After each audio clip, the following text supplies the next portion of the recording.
Now that we've got our pattern all cut out and ready to go, we are officially ready to start on the fabric cutting part of this project. So there will be a more in-depth tutorial on cutting with fabric for our bag project, but this is the short version because we've only got 2 little pieces to cut out for this. So it's like a mini tutorial. To start with, what you always want to do when you're getting ready to cut your fabric is you want to pin down your selvage edge so that it is nice and straight. So definition time.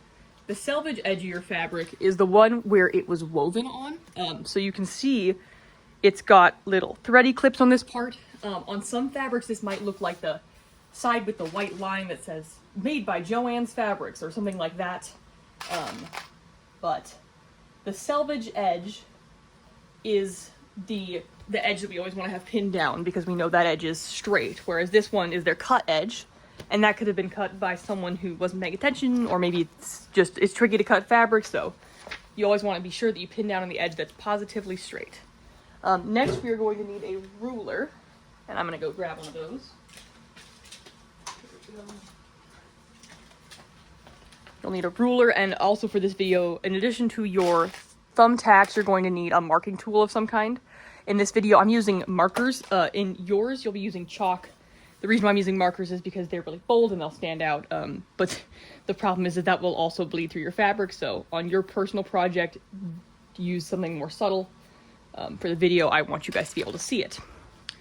So what we're going to do for this is we're trying to line up this grain line to be parallel with our selvage edge here on the fabric. So when I place it down, I'm going to line the edge of my ruler up with the edge of the fabric, and right now you can see it's off. The line is not parallel, so I'll rotate my pattern piece. I'm not moving the ruler or anything because that would be cheating, making it so that it's actually not straight. And the point of us lining it up here is to make it so that our fabric is properly aligned with the grain line. So when we're cutting our pieces, we want them to be sitting perpendicularly to the weave of the fabric, which is like this because you've got threads going this way and this way. And your fabric is strongest when that's not being yanked in some sort of skewed direction. So once you've got that lined up, you're going to pin it down like I did. I just put all 4 corners down, and I'm actually going to do the second piece as well. You'll notice these pieces are identical, but you have 2 of them, so it's easier for you to just cut them both out and have them both pinned at the same time. So for the second one, I'm just going to scooch a little bit away from my original piece. I'm going to line it up with this selvage edge. I'm going to correct where my line is sitting, my straight is my piece, and then I'm going to pin it again. On bigger pieces, you'll need to use more than 4 pins, but for this project, just doing the 4 corners should be sufficient.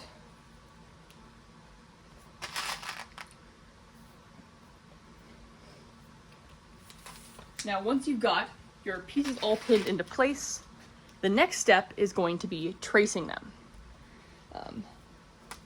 And so what you're going to do is you're going to take your marking tool and you're just going to go around the outside of the piece. And so I'm just tracing it there. Now, this line that you're tracing around the outside will be the line that you sew on.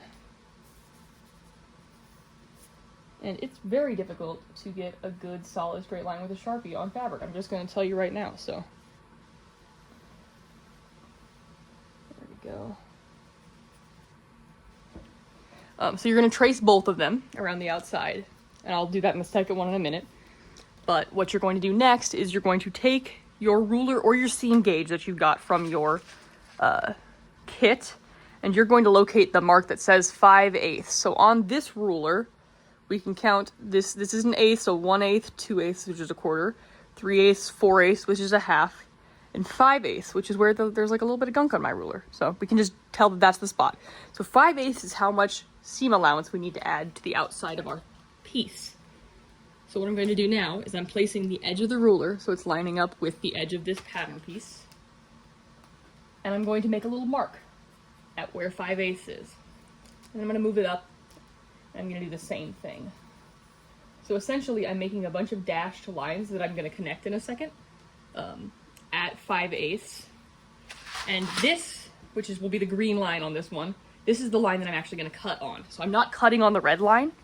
I'm cutting on the green line and sewing on the red line, which is why I decided to do 2 different colors. Okay, 5/8. And I'll just show you what I'm going to do next is, I'm actually going to pull that pin out so I can get my ruler where I want it to be. I'm going to line it up so that these dots are all matched.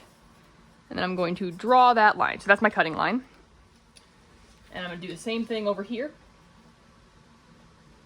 And that looks about right.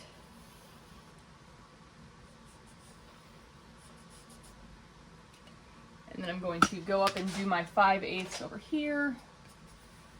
And you'll want to do this around the outside of both of your pieces. And I think I'm actually just going to demonstrate to you on one, and then you can pause and rewind if you need to follow along directly with the instructions. If you're feeling good to go, you can keep it trucking and cut out the other one. Okay, so.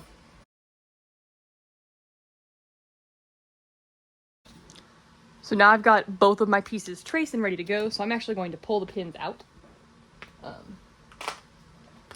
Because if it's pinned to the table, it's really hard to cut something. And I'm going to set these pattern pieces to the side because I'm not done with kneading them yet. We're going to need them in a second to mark our little dashed lines of where we're going to top stitch. But for now, what I'm going to do is I'm going to cut on the green lines. On yours, these may also be in pencil. And I'm going to try to stay as straight as possible. Actually, I'll cut that all the way off there.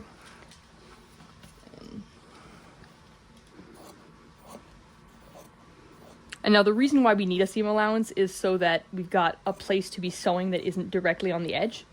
Because if it's all the way on the edge, it's just going to pop right off and you're going to have a little hole in it. Which I'm sure you've seen happen before in clothes, where if you're buying stuff that was made with maybe a little bit less precision, there might be a couple places where the stitching got too close to the edge and then bam, you got a little hole in your pants or something, which is just no good. So that's piece number 1, and then on to the next one, we're just cutting on the green line. There we go.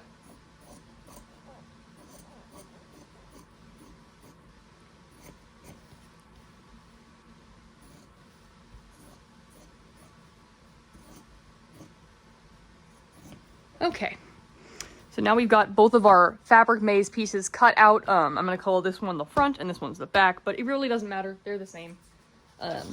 And so what I'm going to do is on the piece that I'm calling the back, which is this one, I'm going to flip it over, and I can actually see the stitching line through it really well, which is like that because I mentioned since I use marker, it's bleeding through. And I'm going to place my pattern piece here. On yours, you probably won't be able to see it, but you can peek over like this and say, oh, my line's right there, and then line it up right there with it.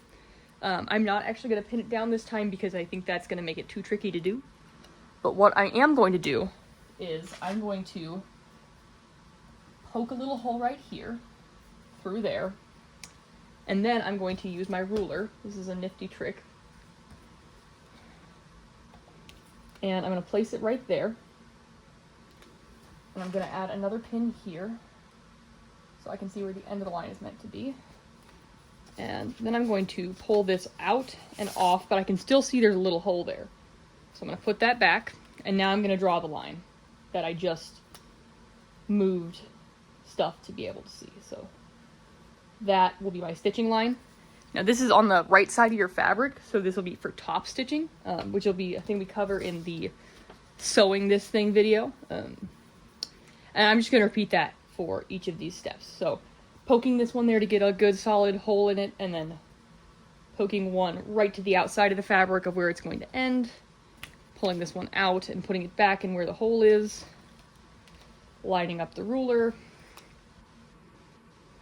and drawing the line. And you'll do this a total of 4 times, one for each of the walls of your maze, which is what I'll be calling these top stitching lines some of the time, because that is what they are meant to be. So line your piece up, pin at the end, pin on the outside, pin this out. There's the hole. ruler, draw your line. And like I said, you only need to do this to one of your two pieces, the one that you're calling the back of your marble maze, because you're going to have one piece facing you when you're sewing. And so you will want to be able to see it on one side, but it doesn't really matter if you can see it on the other side. So there we go, and we're just about done with this. So after you get this step done, you are ready to take your pieces over to the machine and actually start pinning and sewing them.